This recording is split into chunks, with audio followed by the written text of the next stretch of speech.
South ఇండియాలోనే అతి తక్కువ ధరలకి రత్నాలనందించే ఏకైక సంస్థ 6JVR. నమస్తే, నేను Keshav. Welcome to Suman TV. ఆంధ్రప్రదేశ్లో ఎన్నికల ప్రచార పర్వం హోరెత్తిపోతుంది.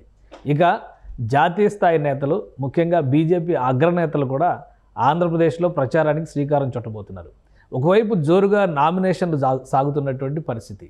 ఈరోజు జనసేన అధినేత పవన్ కళ్యాణ్ నామినేషన్ దాఖలు చేశారు. ఇంకా చంద్రబాబు నాయుడు నామినేషన్, నారా లోకేష్, బాలకృష్ణ, ఇలా అందరి నామినేషన్స్ వరుసగా కంప్లీట్ అయిపోతున్నటువంటి పరిస్థితి. 25వ తేదీన జగన్మోహన్ రెడ్డి నామినేషన్ దాఖలు చేయబోతున్నారనేది ఇప్పటివరకు ఉన్న సమాచారం. అసలు ఆంధ్రప్రదేశ్ గ్రౌండ్ రిపోర్ట్ ఏ విధంగా ఉంది, అభ్యర్థుల మార్పులు, అలానే ఫైనల్ లిస్టులు ప్రిపేర్ అయిపోయిన తర్వాత ఎవరికి ఎవరు ప్రత్యర్థులు అనేటువంటి విషయాలు తేలిపోయిన తర్వాత గ్రౌండ్ రిపోర్ట్ ఎలా ఉంది, ఈ రాజకీయాలు ఆంధ్రప్రదేశ్ భవిష్యత్తుకి అవసరం అని చెబుతున్నటువంటి రాజకీయ పార్టీలు ఇస్తున్నటువంటి హామీలు ఎంతవరకు ఆచరణ సాధ్యంగా ఉన్నాయి, ఈ అంశాలపైన విశ్లేషణ చూద్దాం. ఆంధ్ర మేధావుల ఫోరం వ్యవస్థాపక అధ్యక్షులు చలసాని శ్రీనివాస్ గారు మనతో ఉన్నారు. శ్రీనివాస్ గారు నమస్కారం. అందరూ నమస్కారం. శ్రీనివాస్ గారు, ఇప్పుడు ఆంధ్రప్రదేశ్లో ఒక హీట్, ఎండాకాలం వేడి ఎలాగో ఉంటుంది, ఎలక్షన్ హీట్ కూడా పీక్ స్టేజ్కి వెళ్తుంది అని అనుకోవచ్చు. నామినేషన్స్ ఇంకొక 2-3 రోజుల్లో కంప్లీట్ అయిపోతున్నాయి. 2 రోజులే ఉంది ఇంకా నిఖార్సుగా చెప్పాలంటే. సో 25తో కంప్లీట్ అయిపోతున్నాయి. ముఖ్యమైన నామినేషన్స్ అన్నీ కూడా దాఖలు అయిపోయినాయి. ఏ విధంగా ఉంది ఇప్పుడు బలాబలాల పరంగా చూసినా, ప్రచార వేడిని వాడిని చూస్తే కనుక ఏ కూటమి వైపు, ఏ పార్టీ వైపు అనుకూలతలు కనిపిస్తున్నాయి? 90% దాదాపుగా, ఎందుకంటే క్యాండిడేట్స్ అయ్యారు, వాళ్ళు బయటకు కూడా ప్రచారంలోకి వెళ్తూ ఉన్నారు. ఇప్పుడు కొంత అంచనాల దగ్గరగా వచ్చే అవకాశం ఉంటుంది. కానీ ఆంధ్రప్రదేశ్లో దురదృష్టం ఏంటంటే, సమస్యలు, ప్రజల యొక్క సమస్యల మీద కానీ, భావితరాలకు అవసరం దాని కానీ చర్చలు జరగట్లేదండి కేశవ్ గారు.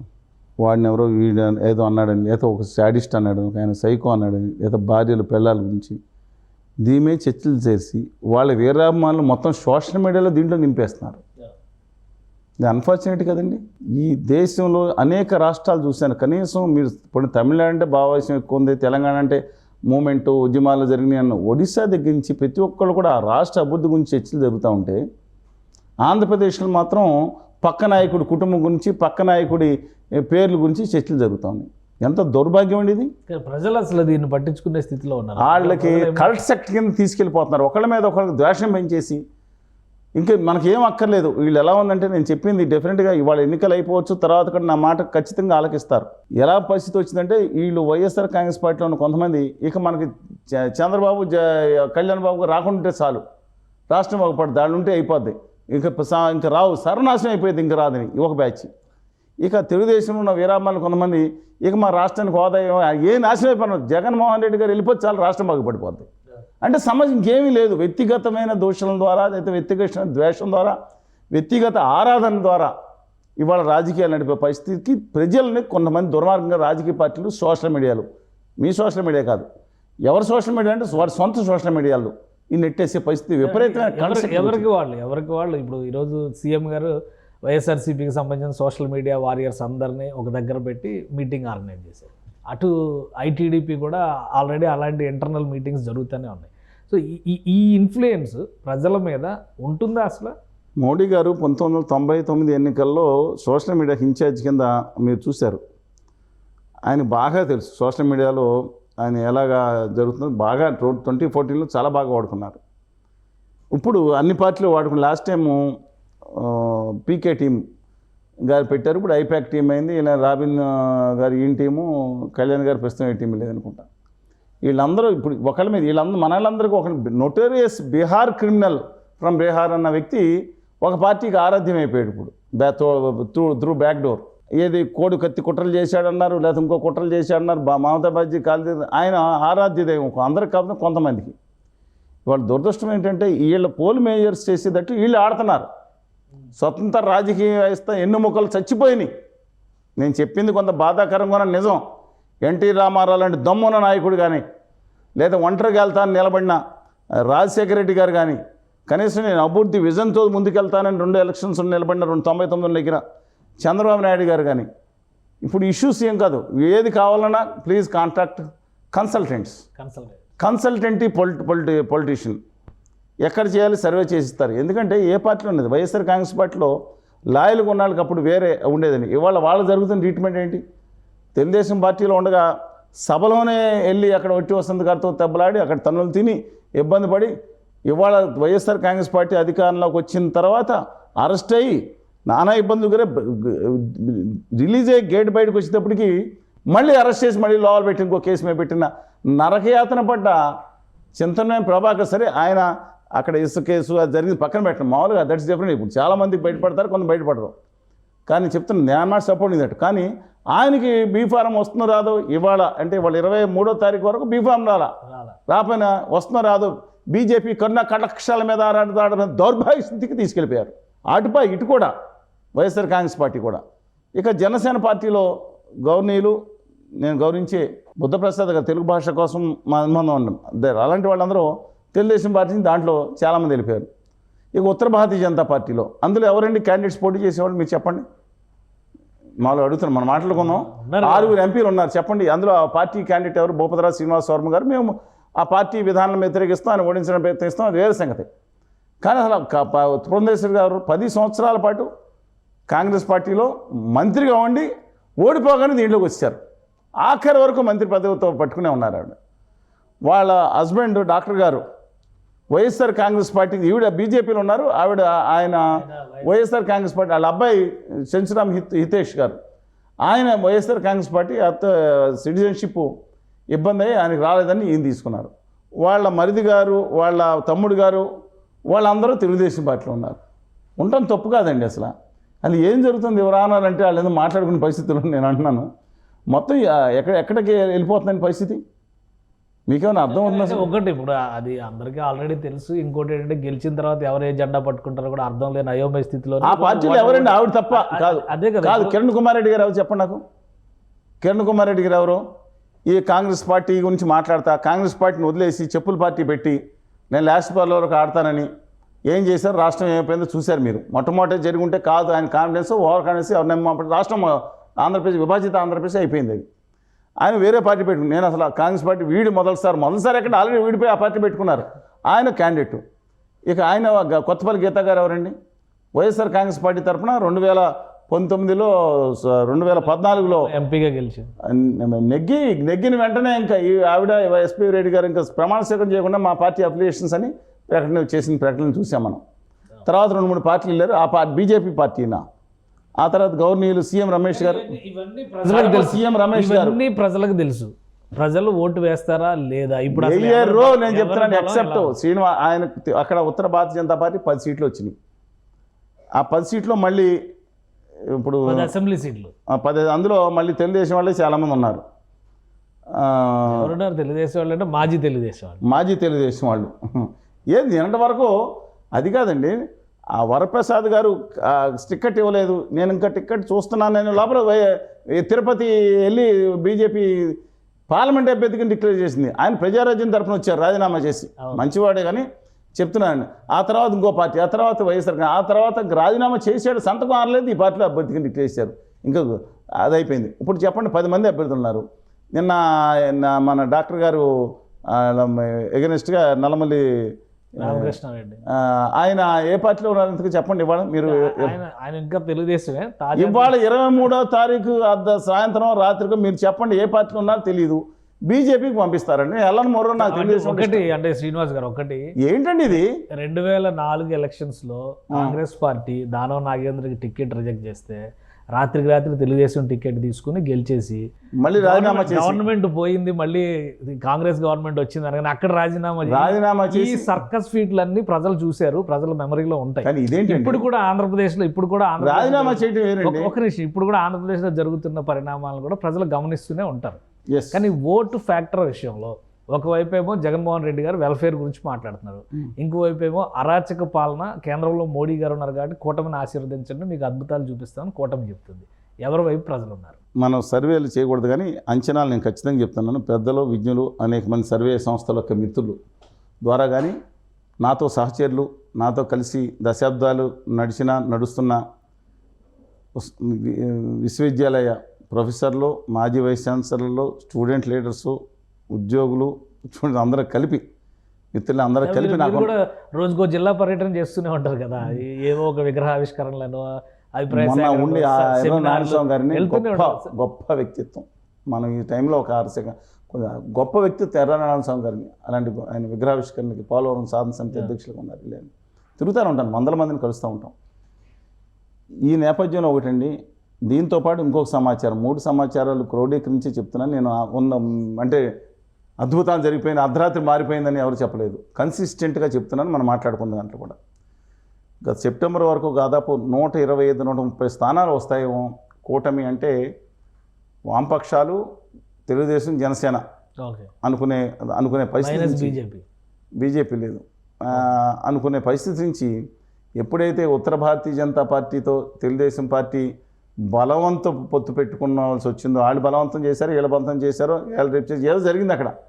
మనం చెప్పలేము, ఏదో జరిగింది ఆ గదిలో.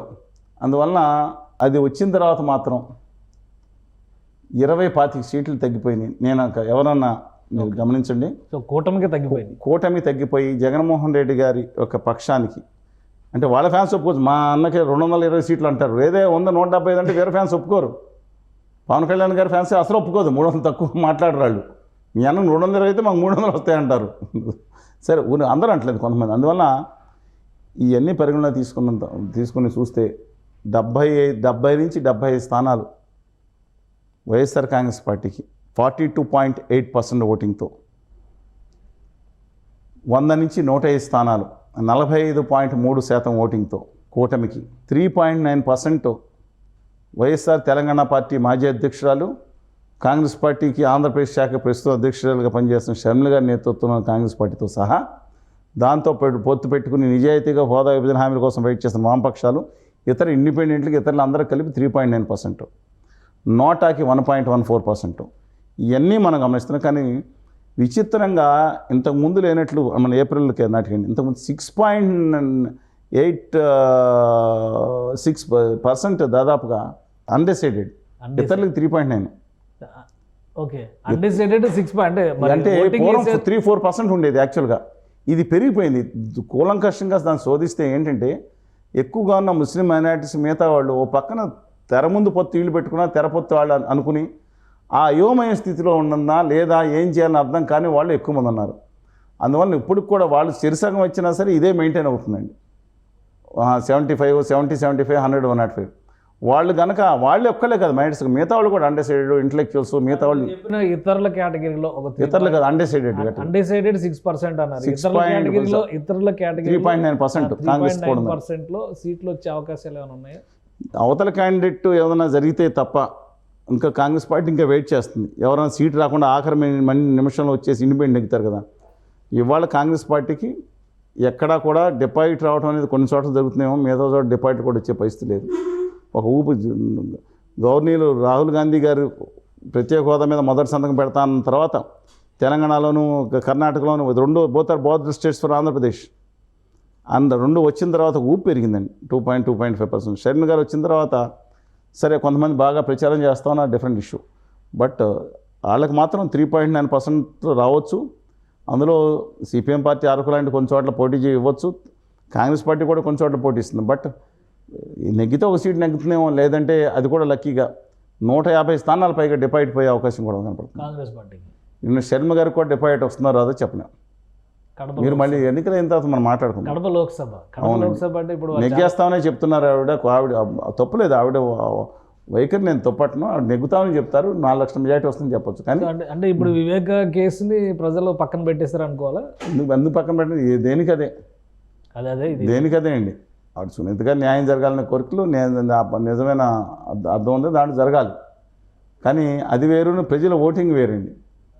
అందువల్ల నా అభిప్రాయం ప్రకారం వాళ్ళకి 3.9% అన్డిసైడెడ్ ఓటర్స్ కనుక ఎన్మాస్గా వెళ్ళి ఏదన్నా రేపు పొద్దున వచ్చే మేనిఫెస్టో అన్డిసైడెడ్ని పక్కన పెట్టి మీరు చెప్పినట్టుగా 6.86% వైసీపీకి అధికారానికి వస్తుంది అనుకుంటున్నటువంటి కూటమికి ఎంత వేరియేషన్? 2.5% వేరియేషన్ ఉంది. సో అన్డిసైడెడ్ ఎక్కువ వైసీపీకి ఫేవర్ అయితే మ్యాక్సిమం అంటే మ్యాసివ్గా పడాలి. 5% పడితే అప్పుడు వైకాపా పార్టీ కూడా ఫ్రేలో ఖచ్చితంగా ఉంటుంది. అసలు అటువంటి పరిస్థితులు కానీ అటువంటి రాజకీయ వాతావరణం కానీ ఉందా ఆంధ్రప్రదేశ్? ప్రస్తుతానికి కనపట్లేదండి. ఎందుకంటే కానీ డైనమిక్గా ఉంటాయి. ఇవాళ చెప్తున్న విషయం 15 రోజుల తర్వాత మేనిఫెస్టో, జగన్ గారి మేనిఫెస్టో వచ్చిన తర్వాత మారిపోయే అవకాశం ఉంటుంది. తెలుగుదేశం పార్టీ టిక్కెట్ల విషయంలో జరిగిన గొడవ మీరు చూశారు. శ్రీకాకుళం జిల్లా భవిష్యత్తు చెప్తున్నానండి, సిదిరి అప్పలరాజు గారు గట్టి పోటీ ఇస్తారు మత్స్యకారుల దాంట్లో నుంచి. సరే ఆయన మీద ఆరోపణ ఏదన్నా అవతలేపు కూడా గౌతమ్ శిరీష్ గారు చాలా గట్టిగా ఫైట్ చేస్తూ ఉన్నారు. కానీ అక్కడ అడ్వాంటేజ్ అదొకటే కొంచెం అడ్వాంటేజ్ ఉంది, మిగతాది కొంచెం అనుకునే పరిస్థితి నుంచి 25 రోజులు ఈ సీట్లు గొడవ వల్ల శ్రీకాకుళంలో వైఎస్ఆర్ కాంగ్రెస్ పార్టీ 5-6 సీట్లో గట్టి పోటీ ఇచ్చి వచ్చే పరిస్థితికి వచ్చేసింది. కొండూరు మురళి గారు రాజాం సీట్ ఉందండి, అది 5,000 మైనస్కి వెళ్ళి ఇప్పుడు మళ్ళీ ప్రెస్ రావచ్చండి. అలాగే మన గొండ అప్పల సూర్యనారాయణ గారు ఉన్నారు కదా, వాళ్ళు మిసెస్ గొండ లక్ష్మీదేవి గారు ఉన్నారు. వాళ్ళు కనుక ఇండిపెండెంట్గా నిలబడితే కనుక, లేదంటే ఇంకో డైరెక్ట్ సపోర్ట్ చేస్తే కనుక అక్కడ తెలుగుదేశం పార్టీ ఓడిపోయే పరిస్థితుంది. ఇప్పుడు ఇండిపెండెంట్ నిలబడినా 30-40 సింపతితో వచ్చే అవకాశం ఉంది. ఆవిడ బోర్డు కట్టేసి నాకు రాజకీయాల సంబంధం లేదని ఇంట్లోకి వెళ్ళిపోయారు. వాళ్ళ క్యాడర్ వాళ్ళు తీసుకెళ్తున్నారు. అలాగే బెందాళం అశోక్ గారు ఆయన పని చేసుకుంటే వెళ్ళిపోయినా మైనస్ ఉంది, వాళ్ళు టఫ్ అయిందని. అలాగే పాతపట్నం కలమడి మోహన్ రావు గారి కుటుంబం వ్యతిరేకంగా చేస్తామన్నారు. రెడ్డి శాంతి గారి మీద వ్యతిరేకత ఉంది, కనపడతా ఉంది. కానీ ఇవాళ రుద్దం మండలం ఒక మండలాధ్యక్షుడు సహా మోస్ట్ పవర్ఫుల్ మండలాధ్యక్షుడు రోజు క్రితం వెళ్ళి తెలుగుదేశం జాయిన్ అయ్యాడు. అంటే 5 రోజుల క్రితం 10 రోజుల క్రితం ఉన్న సిచ్యువేషన్ మారుతూ ఉంది. పాలిటిక్స్ ఆర్ డైనమిక్ అండి. అందువల్ల అదే మీరు విషయం మొత్తం కోస్తా జిల్లాలు తీసుకుంటే మేబీ మధ్య శ్రీనివాసరావు గారో లేదంటే బొత్స సత్యనారాయణ గారు వాళ్ళిద్దరి మధ్యన ఇష్యూస్ ఏదున్నా ఏం తీసుకొచ్చారో అవుట్ రైట్గా వైఎస్ఆర్ కాంగ్రెస్ పార్టీకి కోస్తా 9 జిల్లాల్లో మెజార్టీ వచ్చేది ఒకే ఒక జిల్లా, ఏప్రిల్ 16 తర్వాత మార్చండి, విజయనగరం జిల్లా. 9 సీట్లకి లోయెస్ట్ 4 అనుకుంది, 5, 6, 7కి వెళ్ళిపోయే పరిస్థితి కూడా కనపడతా ఉంది ఆ ఒక్క జిల్లాలోనే. సో అంటే మేనిఫెస్టో ఇన్ఫ్లుయెన్స్ చేసే విధంగా ఓటర్ని, ఇప్పుడు అన్డిసైడెడ్ ఓటర్ని ఇన్ఫ్లుయెన్స్ చేసే విధంగా చేయడానికి ఒక మంచి మేనిఫెస్టో ఇవ్వడానికి అవకాశం కానీ ఆప్షన్ కానీ ఎవరికి ఉంది? జగన్మోహన్ రెడ్డి గారికి ఉందా? ఇటు కూటమి నాయకులు? కూటమి ఆల్రెడీ ప్రకటించేశారు, సూపర్ 6 అంటున్నారు. అందువల్ల జగన్మోహన్ రెడ్డి గారు is playing cards close to chess so far. ఇంతవరకు ఆయన మేనిఫెస్టో ఏం జరుగుతుందని ఆయన ఇచ్చేస్తారేమో, ఇలా 10,000 నుంచి ఒకటి అడుగుతా ఉన్నానండి నేను, ఈ మాటను మీరు వైరల్ చేసుకోండి, నాకేం బాధలేదు, మీరని కాదు ఎవరైనా సరే. ఒక్కటి అడుగుతున్నా, ఏంటంటే రాష్ట్రం శ్రీలంక అయిపోతుందా? ఏది 13,000 అమ్మఒడి ఇస్తే శ్రీలంక అయిపోతుంది, 10,000 రూపాయలు వాళ్ళకి ఇస్తే శ్రీలంక అయిపోతుంది, వెనిజులా అయిపోతుంది, నాశనం అయిపోయింది అన్న వాళ్ళు ఇవాళ తీసుకొచ్చి అమ్మఒడి 13,000 కాదు 15,000, ముగ్గురున్నా నలుగురున్నా ఫుల్గా ఇచ్చేస్తాం, 18 ఏళ్ళు దాటిన ప్రతి ఒక్కళ్ళే 1,500 ఇస్తాం, 3 గ్యాస్ సిలిండర్ పెరిగిస్తాం, గోను సంచులు మూసేవాళ్ళు అన్న 5,000 ఇస్తాం, 10,000 ఇస్తాం, అసలు ఏం లేకుండా నిరుద్యోగ వృత్తి ఇస్తాం, 3,000 అంతా తర్వాత ఇస్తాం. ఇవన్నీ చెప్పుకున్నప్పుడు శ్రీలంక కాకుండా ఏమొద్దండి? శ్రీలంక అంత బాగున్న పరిస్థితి లేదా? నేను అంటున్నాను, చంద్రబాబు నాయుడు గారు దేనికి ప్రసిద్ధి? ఆయన విజన్ లేకపోతే అభివృద్ధి, దాని మీద ఫోకస్, దాని మీద పెట్టాల్సింది. ఆయనేమో క్రికెట్ ఆడుతున్న ఎక్స్పర్ట్, ఈయనేమో ఫుట్బాల్ ఆడుతున్న ఎక్స్పర్ట్. ఎవరు? జగన్మోహన్ రెడ్డి గారు. అంటే సంక్షేమ పదాలు అనుకోండి. ఆయన వచ్చి ఫుట్బాల్ ఆడతానంటే ప్రజలు విశ్వసించరు. ఆయన విజన్ లీడరు, హైదరాబాద్ కానీ సాఫ్ట్వేర్ కానీ అప్పుడు దాని గురించి చూస్తారు. నేను అంత తక్కువ చేయట్లేదు ఎవరిని. జగన్మోహన్ రెడ్డి గారు ఎక్కువ సంక్షేమం చెప్తే మాట ఇచ్చిన మాటకు నిలబడతారనేది విశ్వసనీయత. రాజశేఖర రెడ్డి గారి తర్వాత ఎన్టీ రామారావు గారు డెఫినెట్గా ఆయనకున్నంత విశ్వసనీయత ఎవరికి లేదు. తర్వాత జగన్మోహన్ రెడ్డి గారి సంక్షేమ పథకాలు ఆ సిపిఎస్ 1-2 మినహాయించి నేను చెప్పింది కనుక్కోండి ఎవరికన్నా మీరు బయటకు వెళ్తే. కానీ ఎక్కడ తీసుకెళ్ళిపోతున్నారు వీళ్ళందరూ? రాష్ట్రాన్ని ఎక్కడ తీసుకెళ్తారని అడుగుతున్నా. నామినేషన్స్ వేసే సందర్భంలో ఇప్పుడు ఈరోజు పవన్ కళ్యాణ్ గారు నామినేషన్ వేస్తే విపరీతంగా జనం వచ్చారు, విశేషమైనటువంటి ఆదరణ ఉంది అనేటువంటి అభిప్రాయం చాలా క్లియర్గా కనిపిస్తుంది దృశ్యాల పరంగా చూసి. సో నామినేషన్స్ వేసిన తర్వాత కూటమిలో చాలా చోట్ల ఈ అసమ్మతులు అన్నీ కూడా సర్దుబాటు అయినాయి. ఒక ఐక్యతా రాగం మళ్ళీ వినిపిస్తుంది, ఒక 2-3 సీట్లు మినహా. చింతమనేని ప్రభాకర్, తంబళ్లపల్లి, అనపర్తి ఉన్నాయి కదా, ఈ 2-3 సీట్లు మినహా మిగతా ఉత్తర భారతీయ జనతా పార్టీతో పెట్టుకుంటమే వీళ్ళకి గండం వచ్చిందండి. హ్యాపీగా ధైర్యంగా కూర్చుంటే వీళ్ళు అయ్యేవారు. తెర ముందు వీళ్ళు పెట్టుకున్నారు, తెర వెనక మళ్ళీ ఆయన పెట్టుకున్నారు. కానీ ఒకటి చెప్తాను, నాకు తెలిసిన సమాచారం లేదు కానీ ఇవాళ ఉపాధ్యాయులు కానీ మిగతా వాళ్ళు కానీ చాలా వ్యతిరేకత ఉన్నారు. వాళ్ళు ఇంకా బయటపడి పనిచేసే పరిస్థితి. ఇప్పుడు చీఫ్ సెక్రటరీయో లేదా డీజీపీ గారు మారుతారని ఎవరు చెప్తా ఉన్నారు. ఆయన రఘురామకృష్ణరాజు గారు అవకాశం ఉందా? ఇంకేముంది, రఘురామకృష్ణరాజు గారిని అవకాశం ఎప్పుడైనా చేయొచ్చు. వాళ్ళకి ఎలక్షన్ 3 రోజులు ప్రాసెస్ కంప్లీట్ అయిపోయింది కదా, ఇంకా ఉన్నది ఎంత 15 అయినా చేయొచ్చు. గతంలో చంద్రబాబు నాయుడు ఉన్నప్పుడు అయితే ఇంతకంటే ఇంకా ముందరే, ఒక నెలన్నర ముందరే జరిగింది. నెలలోనే చేసినా సరే Srikakulam SP most honest personality Adda Venkataratnam గారు ఉండేవారు. ఆయన్ని విజయసాయి రెడ్డి గారు ఆరోపణ డబ్బులు తీసుకెళ్తానని ఆరోపణ చేస్తే ఆ చెక్ పోస్ట్ దగ్గర ఆయన వీడియో రిలీజ్ చేసి ఈ దేశం మీరు తీసుకోండి వెళ్ళి కేసు పెట్టొచ్చాడు ఆయన ఎస్పీ. వీళ్ళ మీద మాలు వదిలేస్తారు. నేను పొద్దునుంచి నా దగ్గర విజువల్స్ అన్ని నా దగ్గర ఉన్నాయి, నా ఆఫీసులో కూర్చున్నాను, నేను వెళ్ళటం ఆ దమ్మునాళ్ళు ఉన్నారండి అలాంటాళ్ళు. సరే పక్కన పెట్టండి, దట్స్ డిఫరెంట్ ఇష్యూ. కానీ దానికోసం దాంతోపాటు అంగన్వాడీ వర్కర్స్ జేడి లక్ష్మీనారాయణ గారు జవహర్ రెడ్డి గారితో మాట్లాడారు, మేము మాట్లాడే మంత్రులతో వాళ్ళకి ఎంతో కొంత మీరు ఇవ్వండి అని చెప్పే సందర్భంలో నా డిస్పెన్స్ తీసుకుని ఇస్తానన్న మంత్రులు మిగతా వాళ్ళు మేము మాట్లాడాం, వాళ్ళకి న్యాయం చేయండి అని. డెఫినెట్గా అంటే జగన్మోహన్ రెడ్డి గారి ఉద్దేశం ఏంటంటే ఎవరికాళ్ళు ఇప్పుడు ఎలక్షన్ ముందు చేస్తే చేయాలి, నేను జూలైలో అధికారంలోకి వస్తాను ప్రగాఢమైన నమ్మకం, నేను 3000 చేస్తాను అంటున్నారు. Different issue. వాళ్ళు కానీ ఇదే పరిస్థితి కనుక వాళ్ళ మేనిఫెస్టోలో లేకపోతే 7 పరిస్థితులు డెఫినెట్గా ఎగ్నెస్ట్ చేస్తారు. లక్షల పైగా వాళ్ళు ఉన్నవాళ్ళు హెల్పర్స్ కానీ వర్కర్స్ కానీ ఒక్కొక్క ఫ్యామిలీ 20 ఫ్యామిలీని చూసుకుంటారు వాళ్ళు. మహిళలు అందరూ 99 వాళ్ళు ఇళ్ళకెళ్ళి చెప్తే ఈ మైనస్ పాయింట్స్ అని దీంతోపాటు మోస్ట్ మైనస్ పాయింట్ ఒకటి వైఎస్ఆర్ కాంగ్రెస్ పట్టుకుంటూ పోతుంది. సర్పంచులు, జడ్పీటీసీలు, ఎంపీటీసీలు దాదాపు 70-80% మంది ఆ పార్టీకి సంబంధించిన వాళ్ళే. దాంట్లో 70-80% మంది అసంతృప్తున్నారు. అసలు సర్పంచ్ పనే ఉంది అంటే పూర్వం ఏంటి ఇలా గండు వేసుకుని బ్రహ్మాండంగా కూర్చుంటే సార్ మాకు ఒక పెన్షన్ ఇప్పించండి వస్తుందా తర్వాత చూద్దాం లేదా అనేవాళ్ళు. నేను ఆయన తక్కువ చేయట్లేదు. మొత్తం ఇంటికి వెళ్ళి ఏది కావాల్సి వచ్చినా మన క్యాస్ట్ సర్టిఫికేట్ కావాల్సిన ఎంఆర్కి చేయండి, క్యాస్ట్ సర్టిఫికేట్ చూస్తానే అనే పోయింది. ఇది ఒక విధంగా మంచిదే, కానీ మేము ఎంత ఖర్చు పెట్టుకున్నాం, 1 కోటి రూపాయలు ఖర్చు పెట్టుకున్నాం. అలా రాజ్యాంగం హక్కులు మాకేంటి అనేది రాజ్యాంగ హక్కులు నేను ఒకటి చెప్తాను మీకు అందరికీ. ఎమ్మెల్యే కొన్ని హక్కులు ఏంటండి, డెఫినెట్గా సర్పంచ్ కొన్ని హక్కులు కానీ ఎమ్మెల్యేగా కొన్ని హక్కులు లేవు. వీళ్ళందరూ సామంతరాజులా తయారయ్యారు. నేను చెప్తే బాధపడతారు ఒక్కొక్క ఎమ్మెల్యే. వీళ్ళకున్న పవర్ ఏంటి, రాజ్యాంగం ఇచ్చింది. ప్రజా సమస్యను తీసుకెళ్ళి అసెంబ్లీలో మాట్లాడతాం, గవర్నమెంట్ దృష్టికి తీసుకెళ్తాం, అవసరమైన చట్టాలు చేయటం, చట్ట సవరణ చేయటం, అంతకుమించి ఏముంది. సామంతరాజులుగా తయారయ్యారండి వీళ్ళు ఒక్కొక్కళ్ళు. అంటే వీళ్ళ ప్రజల సంక్షేమం కాదా? సుమన్ టీవీలో మీ పర్సనల్ అండ్ బిజినెస్ ప్రమోషన్స్ కోసం కింది నెంబర్కి కాంటాక్ట్ చేయండి.